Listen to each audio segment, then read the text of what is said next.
नमस्कार, nation TV Bharat में आपका स्वागत है। मैं हूं सोनी। आइए आज की खास खबरों से कराते हैं रूबरू। एक आदिवासी महिला से उत्पीड़न और जमीन पर कब्जा करने का गंभीर आरोप बीजेपी नेता कृष्णा प्रसाद पर लगा है। इस घटना के विरोध में तृणमूल कांग्रेस के पार्षद श्याम सोरेन के नेतृत्व में आदिवासी समुदाय के लोग आसनसोल उत्तर थाना पहुंचे और जोरदार प्रदर्शन किया। आरोप है कि आसनसोल उत्तर थाना अंतर्गत सालडांगा इलाके में बीजेपी नेता कृष्णा प्रसाद ने एक दिवसीय महिला के साथ मारपीट कर उसकी जमीन पर अवैध रूप से कब्जा करने की कोशिश की। पीड़िता द्वारा थाने में लिखित शिकायत दर्ज कराने के बावजूद आरोपी को गिरफ्तार नहीं किए जाने से नाराज लोगों ने थाने के सामने प्रदर्शन किया। प्रदर्शन के दौरान आदिवासी समुदाय की कई महिलाएं हाथों में पारंपरिक हथियार लेकर थाना के सामने उतरी, जिससे इलाके में तनाव की स्थिति बन गई। वहीं प्रदर्शनकारियों की एक ही मांग है कि बीजेपी नेता कृष्णा प्रसाद को अविलंब गिरफ्तार किया जाए। वहीं दूसरी ओर बीजेपी नेता कृष्णा प्रसाद ने सभी आरोपों को सिरे से खारिज किया है।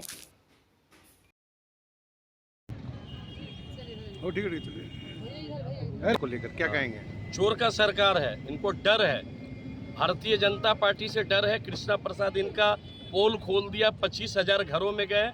बार बार मैं बोल रहा हूं कि अगर आज भूकंप आ जाए, ईश्वर ना करे, तो 8, 10, 7 लाख 8 लाख लोग मर जाएंगे। घर के जर्जर अवस्था है, ना पानी है, ना जल है, ना नल है, ना रास्ता है। ऐसा ऐसा गांव में बिजली तक नहीं पहुंचा, ऐसे ऐसे गांव है। तो इसी को लेकर मैं कंबल वितरण करने गया था। कंबल के माध्यम से, जैसे आज इनका तकलीफ है, ये करने का बुरा है, ये डिमांड कर रहे हैं, इनका घर 11 दुकान बचे, बुरा है।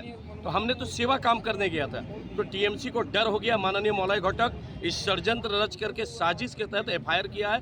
एक रायपाड़ा का भाई अरेस्ट हुआ है, 3 लोग हैं, मेरा नाम है और आदर्श दिया हुआ। इसका प्रतिवाद वो तो सबको, माझी बंधु समाज को मैं आह्वान करता हूं कि मैं सेवा कार्य करने गया था, 33 साल हो गया मैं सेवा मूल्य कार्य किया।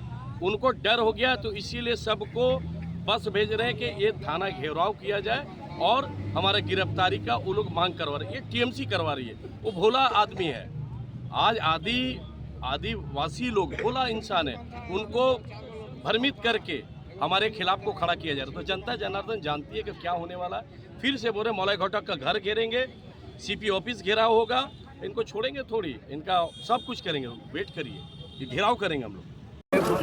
আপনারা অবগত আছেন, গত 19 তারিখ সকাল 11টার সময় আমাদের শালডাঙ্গা গ্রামে 13 নম্বর ওয়ার্ডে আমাদের যিনি নির্যাতিত হয়েছেন, আমি নাম উচ্চারণ করছি না, যিনি নির্যাতিত হয়েছেন মহিলা, সেই মহিলাকে যিনি নির্যাতনকারী মানে তথাকথিত বিজেপি নেতা, যিনি বর্তমানে তিনি নিজেকে বিজেপি নেতা পরিচয় দিচ্ছেন, তিনি বলেন আমি নাকি সমাজসেবী।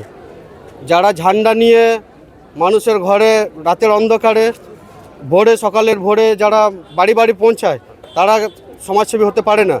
তারা আজকের দিনে আমাদের আদিবাসীদের যে সামাজিক ব্যবস্থা, সেই সামাজিক ব্যবস্থাকে লুণ্ঠন করার জন্য, সেই সামাজিক ব্যবস্থাকে শেষ করার জন্য তিনি যে রাস্তা অবলম্বন করেছেন, সেই রাস্তার অবলম্বন করার বিরুদ্ধে আজকে আমাদের এই আন্দোলন। এবং তার সঙ্গে যে মহিলার উপর নির্যাতন, যাতে সেই নির্যাতন তিনি এফআইআর করেছেন, সেই এফআইআর যাতে ন্যায় বিচার পায়, তার পক্ষে আমরা এই আন্দোলন আমরা করছি। আজকে নাম কার আছে, মূলত নাম কার দিয়েছেন? নাম আমরা এই মুহূর্তে বলতে পারছি না, ওটা প্রশাসনের যেহেতু তদন্তের আওতায় আছে, আমরা আপনাদের মিডিয়ার সামনে বলতে পারছি না। ওটা বড়বাবু আপনাদেরকে জানিয়ে দেবেন। রাজনৈতিক দলের সঙ্গে যুক্ত আছে তারা? না, অবশ্যই আমাদের কাছে যেটা ভিডিও, যেটা সবুত আমরা পেয়েছি, যেটা ওখানকার আমাদের মাঝি বাবা যারা সাক্ষী দিয়েছেন, তারা জানিয়েছেন যে এটা বিজেপি নেতা কৃষ্ণা প্রসাদই করিয়েছেন। তারই অঙ্গুলি হেলনে, তারই দুষ্কৃতীরা এই হামলাটা চালিয়েছিলেন।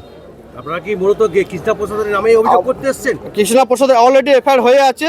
এফআইআরে যতগুলো মহিলা এফআইআর করেছেন, যতগুলো নাম এফআইআর হয়ে আছে, ততগুলোকে অ্যারেস্ট করতে হবে। এখনো পর্যন্ত অ্যারেস্ট হয়নি? একজনকে আমাদের কাছে এখনো পর্যন্ত আমাদের প্রশাসন আমাদের কিছু জানায়নি। আমরা এখন ওটাই প্রশাসনকে জানতে এসেছি, কেন এখন অ্যারেস্ট করা হলো না। রাজনৈতিক দলের সঙ্গে যুক্ত থাকার জন্যই কি তাকে গ্রেফতার করছে না, কি মনে করছে? অবশ্যই সেটা বোঝাই যাচ্ছে প্রশাসন এটা কেন নেগলিজেন্সি করছে, কেন উনি তো নিজেকে বিজেপি নেতা পরিচয় দিচ্ছেন। তো আমরা জানি না ওনাকে কেন গ্রেপ্তার করা হলো না, কেন আমাদের আদিবাসী সমাজকে এইভাবে বারবার প্রশাসনের দ্বারস্থ কেন হতে হয়, সেটাই আমাদের আজকে জানার। আজকে 19 তারিখ, আজ 1 তারিখ, 10-12 দিন পেরিয়ে গেল, সময় গত হয়ে গেছে। এফআইআর করা সত্ত্বেও কেন পুলিশ তাকে গ্রেপ্তার করছে না? কি এমন পিছনে কারণ কাজ করছে যে তাকে গ্রেপ্তার করা যাচ্ছে না? আমি তো ওকে ডেলি ফেসবুকে দেখছি, সোশ্যাল মিডিয়ার মাধ্যমে দেখছি কোথাও না কোথাও ঘুরে বেড়াচ্ছে। তো আমরা সেটাই আজকে প্রশাসনকে জানতে চাই, তাকে এখনও গ্রেপ্তার করা হলো না কেন। ঘটনাটা কোন জায়গায় হয়েছে? 13 নম্বর ওয়ার্ড শালডাঙ্গা আদিবাসী গ্রামে। আপনার নাম? আমার নাম শ্যাম সোরেন। কার বিরুদ্ধে অভিযোগ, কোন দলের সঙ্গে যুক্ত? দেখুন, সর্বপ্রথম তো এটা হচ্ছে যে এখনই আমাদের শ্যামদা বলে গেলেন আর কি যে শালডাঙ্গার এই আদিবাসী যে পাড়াটা, সেই পাড়ার ভিতরে ঘটনাটা। তো যে ঘটনাটাকে কেন্দ্র করে অলরেডি আমাদের যিনি অত্যাচারিত হয়েছেন এবং নিগ্রহ যিনি হয়েছেন আর কি, অলরেডি থানায় কিন্তু উনি কিন্তু এফআইআর করেছেন, লিখেছেন। আমাদের আজকে মূলত দাবি যেটা, সেটা হচ্ছে যে মূল যারা যারা এই মানে দুষ্কর্ম সঙ্গে যুক্ত ছিল তাদেরকে এখন পর্যন্ত অ্যারেস্ট কেন করা হলো না, সেইটাই আমাদের প্রটেস্ট। এবং আমরা বড়বাবুর সঙ্গে আজকে এটা নিয়ে আলোচনা করব, এটা নিয়ে ঠিক করব যে কেন হলো না। এবং তথা যত শীঘ্রই যদি ওনার অ্যারেস্ট যদি না হয়, তাহলে আমরা কিন্তু জেলা জুড়ে আমরা কিন্তু আন্দোলনে নামবো, এটাই আমাদের বার্তা আর কি। কোনো রাজনৈতিক দলের তার মদত আছে তার পিছনে, মাথার উপরে? যতটা আমরা সোশ্যাল মিডিয়া দ্বারা আমরা জানতে পেরেছি আর কি উনি বিজেপির সঙ্গে আছেন আর কি, ওই কিছু দুষ্কৃতীরা আছেন আর কি। তো আমরা এটাকে ভালো চোখে নজরে আমরা দেখছি না আর কি। আমরা আমাদের স্পষ্ট বার্তা আর কি, যে অভিযোগ যে যিনি যারা এই দুষ্কর্ম করেছে তাদেরকে আমাদের এসসি যে অ্যাক্ট আছে, এই অ্যাক্টের ধারায় ওনাদের পরে কেস করা হোক এবং তাদেরকে অ্যারেস্ট করা হোক। কারণ হচ্ছে যে ওরা একটা আমাদেরকে জাতিগত তুলে আমাদেরকে বৎসা করেছে, যেটা আমাদেরকে বলেছে আর কি যে আমরা ইঁদুর খাওয়া মানুষ, আমরা নিচু জাতের মানুষ আর কি, জাত তুলে ওনারা কথাবার্তা বলেছে, যেটা আমাদের সমাজ কোনো মতে মানবে না আর মানছি না। এটা এটা এটা কোনো মতে মানবো না আর কি। আমরা শান্তিপ্রিয় মানুষ, আমরা শান্তিপ্রিয়ভাবে বসবাস করতে পছন্দ করি, আর কোনো কাউকে নিয়ে আমরা মাথাপিছি করতে যাই না।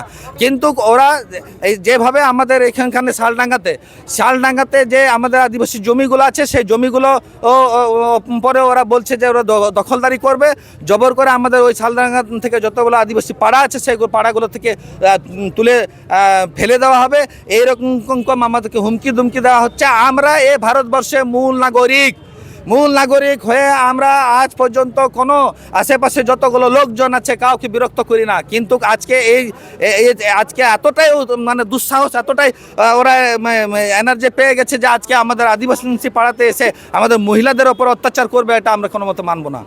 আর আমাদের স্পষ্ট বার্তা আজ প্রশাসনের কাছে আমরা এটাই বলতে এসেছি যে অবিলম্বে যত তাড়াতাড়ি সম্ভব আর কি ST/SC অ্যাক্ট কেস করে অ্যারেস্ট করা হোক, আর নচেত আমরা কিন্তু পুরো জেলা জুড়ে আমরা এটা কিন্তু আন্দোলনে নামবো আর কি, এটাই আমাদের কথা। দলের সঙ্গে যুক্ত আছে তো তাই পুলিশ গ্রেফতার করছে না, কি মনে করছে? মনে তো তাই হচ্ছে আর কি, যদি না হলে তো এতদিনে তো অ্যারেস্ট করতো আর কি, স্বাভাবিক আর কি। আপনার আমি যদি একটা সামান্য কোনো ভুল করে থাকি, তারপর বিরাট আমাদেরকে হুমকি চুমকি দিয়ে আমাদেরকে অ্যারেস্ট করার চেষ্টা করবে।